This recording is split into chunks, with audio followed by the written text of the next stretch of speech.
Esto que estás a punto de escuchar no es una historia cualquiera. Es el testimonio de alguien que vivió en carne propia uno de los días más caóticos en la historia reciente de México, el primer Culiacanazo del 2019.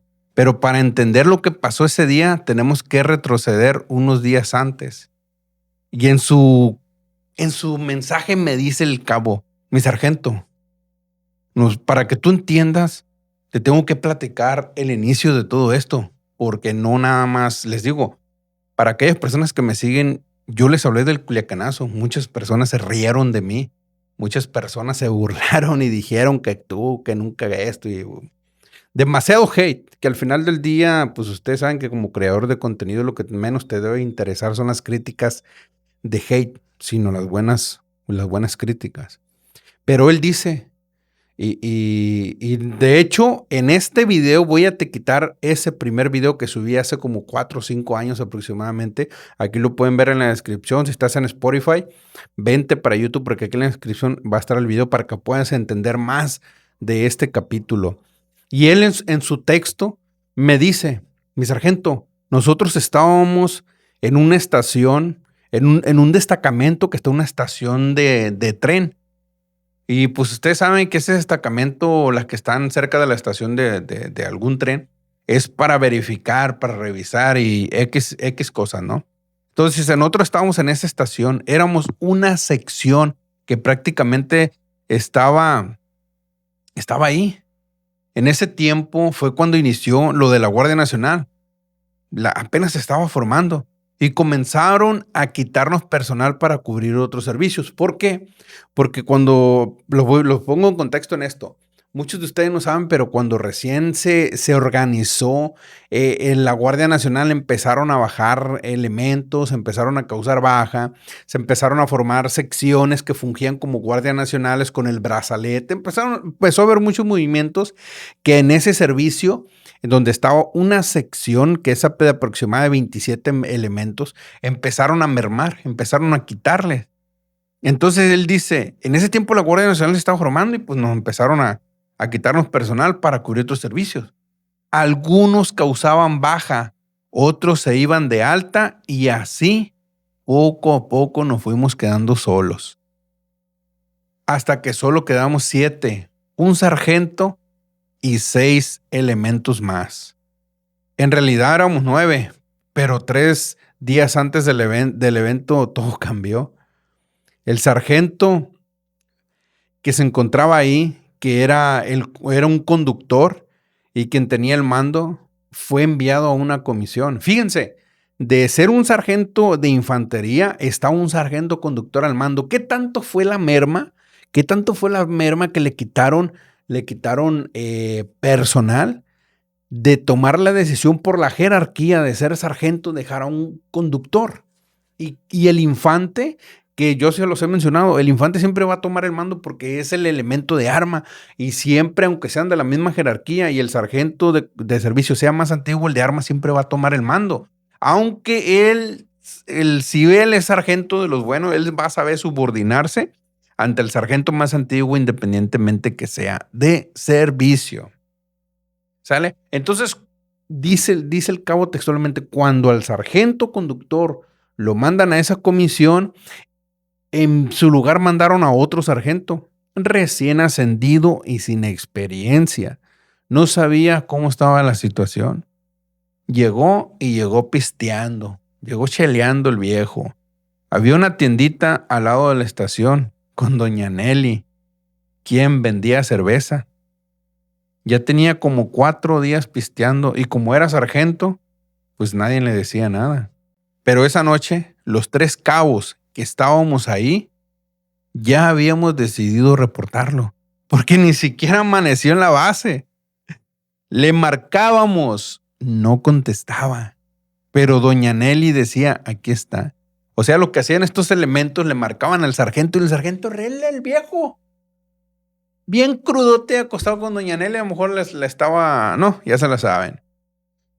Entonces estos, normalmente alrededor de las bases de operaciones, cuando uno conoce mujeres, personas y así, pues Todos los soldados tienen contacto, ¿no? Y estos elementos pues tenían el contacto de la señora y le hablaban para saber si el sargento estaba ahí. Y sí, afirmativo. Ella decía y confirmaba que el sargento estaba ahí. Él menciona y me dice, eran como las 2 de la tarde cuando el sanidad dijo, voy a lavar, me pongo mi arma a la granadera y pendientes. Menciona, si esos cabrones no llegan para las 8, los reportamos como faltantes. Normalmente siempre se da, en lo que estés desplegado en las bases de operaciones, te tienes que estar reportando con la unidad, con las transmisiones a ciertas horas. Entonces, ellos en la lista o cuando dan novedades a las 8, ¿y por qué a veces dicen, oye, sargento, porque no va a faltar el criticón? Oye, sargento, pero ¿por qué a las 8? ¿Qué no las novedades son a las 9? Efectivamente, las novedades son a las 9, pero las bases de operaciones se deben de comunicar antes para cuando le pasen las novedades al comandante que está de servicio en la unidad a las 21 horas, obviamente ya deben de tener las novedades de todas las unidades. ¿Sí me entendiste? O te hizo un huevo. Entonces, el sanidad les dice, si para las 8 esos elementos no se reportan, yo voy a dar parte, en pocas palabras. Porque el cabo dice, solo quedábamos 3 cabos. Y entonces todo se salió de control. Eran aproximadamente las 15 horas y el cabo de sanidad entró corriendo al alojamiento. No decía nada. Y yo le pregunto, ¿qué pasó? Hay pedo, hay muchas camionetas afuera. Nosotros teníamos las armas aseguradas bajo llave. Para aquellas personas que estuvieron en el medio saben que el banco de armas se le coloca una cadena con un candado. Pero en cuanto intentamos reaccionar, ya nos estaban apuntando. Ríndanse, mi cabo, decían hombres encapuchados. Contexto con esto. Ríndase, mi cabo. Fueron las palabras de un hombre encapuchado. Tiren las armas, no queremos matarlos. Y él dice, era un soldado que perteneció al batallón. Nos desarmaron, nos taparon los ojos, nos esposaron y después nos dieron una calentadita por todos lados. Nos subieron a las camionetas. Se pasaron de lanza con el patrón, decían. Fueron las palabras de aquellas personas que llegaron encapuchadas. Se pasaron de lanza con el patrón. Nosotros ni siquiera sabíamos qué estaba pasando, mi sargento. El tiempo se volvió confuso, pero recuerdo escuchar. Se están agarrando en el pueblo con un teniente que está desplegado en esa parte. Y se tendieron. Llegamos al lugar del enfrentamiento. Ellos comenzaron a disparar y nosotros en la caja de la camioneta sin poder hacer nada. Solo escuchábamos las ojivas silbando en el aire. Pensé, ahorita me van a dar mis compañeros. O sea, en contexto de esta situación, y esto sí yo lo sabía, que cuando fueron levantados, se los llevan a este enfrentamiento, pero yo no sabía el contexto. Yo pensaba que cuando se los llevaron en el transcurso se habían encontrado a la base de operaciones con la cual se enfrentaron, pero no es así. Aquí el testimonio de este cabo dice que a los malos les avisaron que había un enfrentamiento, que compañeros de ellos se estaban topando allá. Entonces ellos fueron a apoyarlos para empezar a luchar contra los soldados. Y estos elementos los llevaban en las cajas. Pero dice, mi sargento, los compañeros no sabían que nosotros estábamos ahí. Tírale con el 50, gritaban. No mames, güey, tú atrás ahí, ¿no? Tírale con el 50. Del otro lado respondían igual. Después empezaron a lanzar granadas a los soldados. Se escuchaban caer. Pum, pum, pum. Traen papazos, gritaban desesperados. Nos van a rodear. Y de pronto, vámonos, vámonos. Se dieron a la fuga con nosotros aún esposados. Lo que él cuenta es de que los soldados, cuando empezaron a abrirlos con los granadazos, se internaron o se metieron al monte. Y uno de los elementos que habían pertenecido a esa unidad y que ya trabajaba para el bando contrario, toma la acción de los militares y piensa que los van a rodear. Por eso él decide ya retirarse e irse. Prácticamente es el que lleva el mando de esas personas, de los civiles armados. De entonces, él dice que escucha que decidieron escaparse hacia la sierra. Decían que venía apoyo desde las otras unidades y del batallón para apoyar a los compañeros que estaban enfrentando. Sabían perfectamente dónde se movían las tropas. Eso fue lo que más me sorprendió. La comunicación que tenían. Ya andábamos en la sierra, pero ya yo no sabía ni dónde estaba. Qué impresionante. Seguíamos con los ojos vendados. Ya entre la noche nos dijeron algo inesperado. Al patrón ya lo soltaron. A lo mejor a ustedes también. Después confirmaron, sí los van a liberar. Nos cambiaron a otra camioneta y más adelante, en otro pueblo, nos bajaron. Nos dieron los FX, pero sin municiones. El jefe de ellos habló con nosotros y nos dijo, la bronca no es con ustedes. A nosotros nos ordenan y tenemos que obedecer. Nos dio la mano y solo lo único que nos dijo es, no me golpeen a los halcones.